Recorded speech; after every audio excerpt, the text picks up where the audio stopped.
Hi, I'm Claire. Welcome back to Crafts with Claire. Last week we pressed flowers for this week's craft. However, that ended up taking longer than expected. So this week instead we're doing sailor bracelets, and we'll be doing the other craft next week. So enjoy!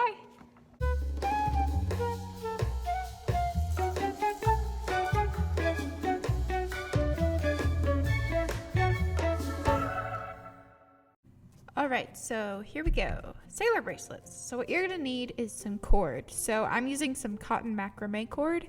I got it at Joann Fabrics, but you can use like paracord or really anything kind of that width. And of course scissors to be able to cut the cord.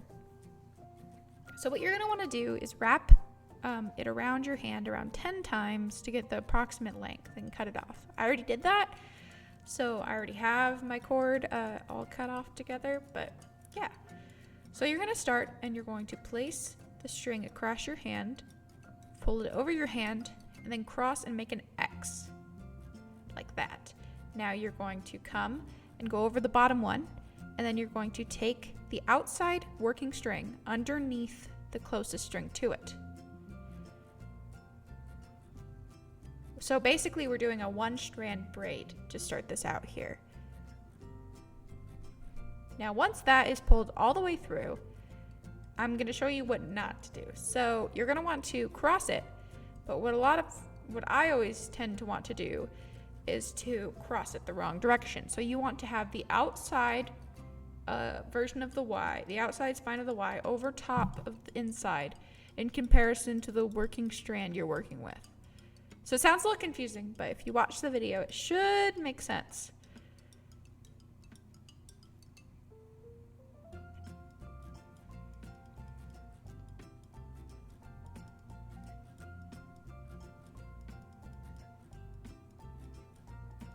So again, you can see this is not how you want to do it.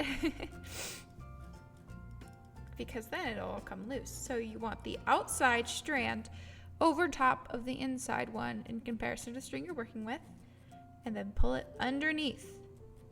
As you'll see, you're gonna have a braiding pattern emerge. So here I just finish it out, going all the way around.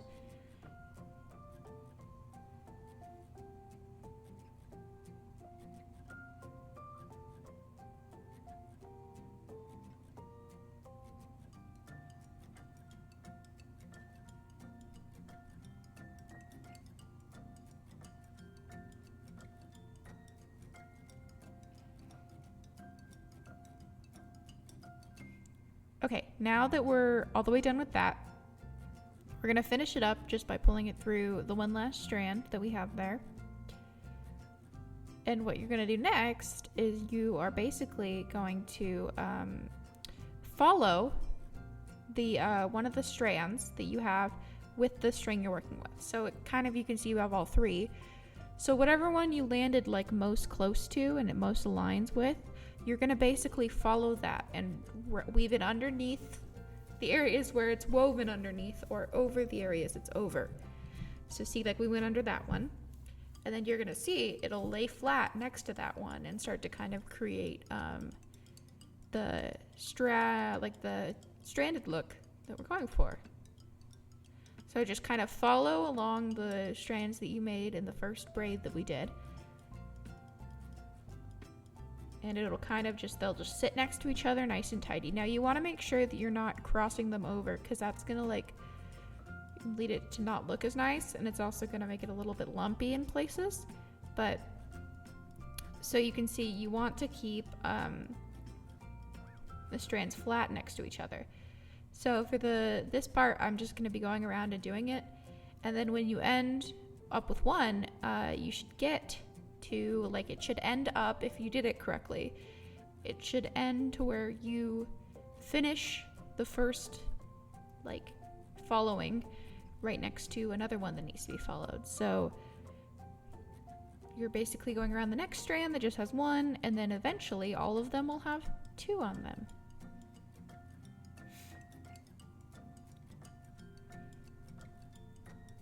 Also, this is going to tighten quite a bit when you do this. So you're gonna, like this one that I did, it didn't end up fitting on my wrist.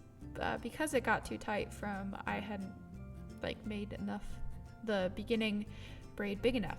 So you're going to want to like either do it on someone's arm and make it fairly loose, or do it on your own and make it quite a bit bigger than your wrist is originally, just so you can get it on and off fairly easily, because there's no like clasp, so it's just kind of you're going to slide it on and off.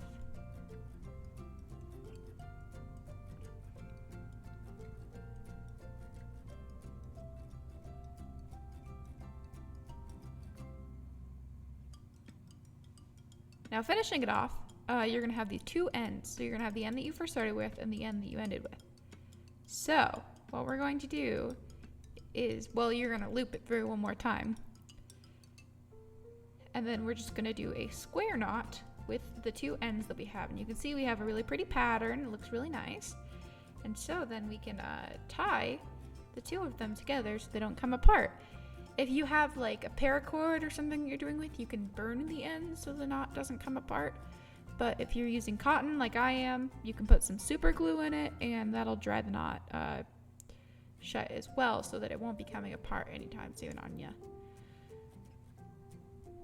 So I was originally taught this bracelet a couple years ago at a senior high session, but it's actually used by sailors to kind of hold long strands of rope on their wrists, or be able to like grab more securely each other's wrists for like a safety thing if they need to grab onto each other. So I think that's pretty cool, and it's got some functionality besides just being pretty. So now you just have a long thing of rope, I guess, on your bracelet, but it also looks nice, and it reminds me personally a lot of camp, because I learned it out here originally, and me and a lot of my friends have them. So thank you for watching.